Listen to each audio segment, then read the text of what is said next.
Thank you. Your Excellency, the President of the Republic of Kenya and the Commander-in-Chief of the Defense Forces, Your Excellency, the First Lady, Mama Rachel Ruto, Your Excellency, the Deputy President of the Republic of Kenya, Rigathi Gachagua, and Pastor Dorcas Gachagua, Your Excellency, the Prime Cabinet Secretary, Musalia Mudavadi, and Mama Tesi Musalia, Cabinet Secretaries present, the Speaker of the National Assembly, the Speaker of the Senate, the Diplomatic Corps, members of Parliament from both the National Assembly and the Senate, wananchi wa Nairobi na wananchi wa Kenya, happy Jamhuri Day. Your Excellency, 59 years ago, close to where we stand today, in this county of Nairobi, our flag flew over a free people in a free country for the first time. Your Excellency, in the years before we won our independence, the people of Nairobi were violently divided by race. The colonizers' army surrounded and marched through Ziwani and Kariakor and Pumwani, arresting thousands of Nairobians, many of whom ended up in a camp near here in what we call today Uhuru Gardens. Your Excellency, some paid the ultimate price there. Thousands paid the ultimate price elsewhere in our country. That is the darkness from which our heroes of our independence delivered us from. Your Excellency, our freedom was bought by blood, and we should never forget that. We can never repay the debt that we owe to those who fought and died for our independence, but as responsible heirs, we can do three things. One, Your Excellency, we can remember and keep alive the memory of the sacrifice that they made to us. That is why we're here, to remember, to commemorate, and to make sure that we hand down that memory to our young people and our children for tomorrow. Your Excellency, the second thing we can do is to emulate them.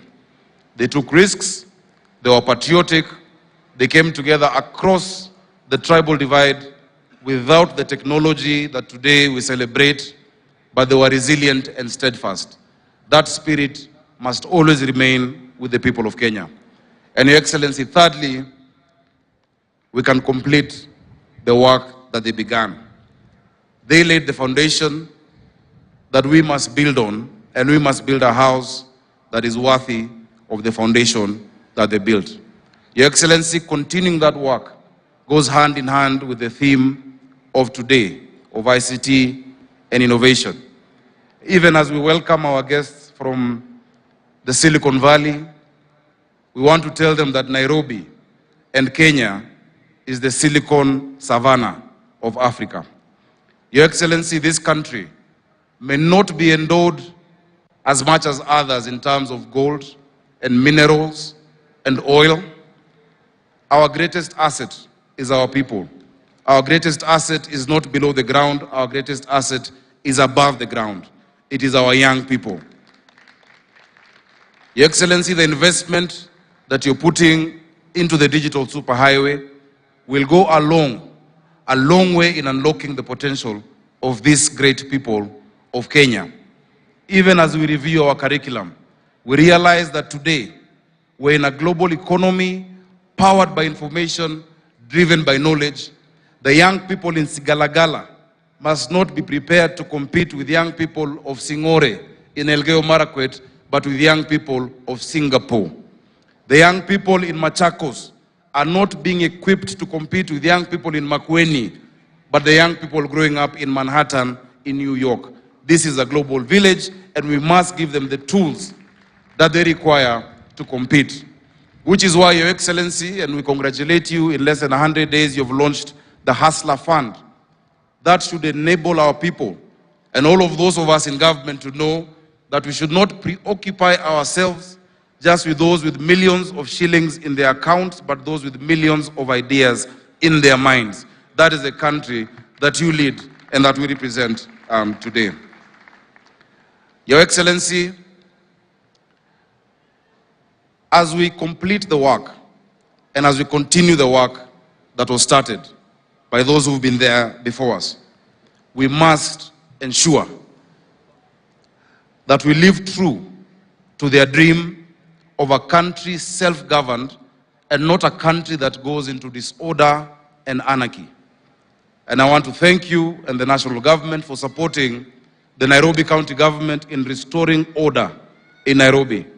Your Excellency, today our children can sleep peacefully without endless noise from discos and nightclubs. It cannot be that young people cannot sleep because old people are enjoying themselves downstairs. We must restore sanity, we must restore order, and that is the dream of those who are there before us. Your Excellency, we shall continue in that work, and we shall make sure that we create more economic opportunities, even for those who are employed there, by zoning and establishing the right areas for each of us to ply our trade. Your Excellency, also, we are working hand in hand with the national government in restoring order when it comes to our environment. We are glad that we've gazetted the Nairobi Rivers Commission that will go a long way in restoring our rivers, not just Nairobi River, but also Mathare River and Ngong River, and making that an economic frontier for a clean city, a city of order, a city of dignity, a city of hope, and a city of opportunities. Your Excellency, in addition to that, we are working hand in hand with the Kenya Forest Services to begin a tree planting program throughout the county of Nairobi so that we can green our environment and engage our young people in restoring the environment that was bestowed to us. The environment that we find, Your Excellency, is not a gift that we give to generations that come, but it's something that we've borrowed from them. Today, we enjoy shades from trees that were planted by many who do not see them coming up.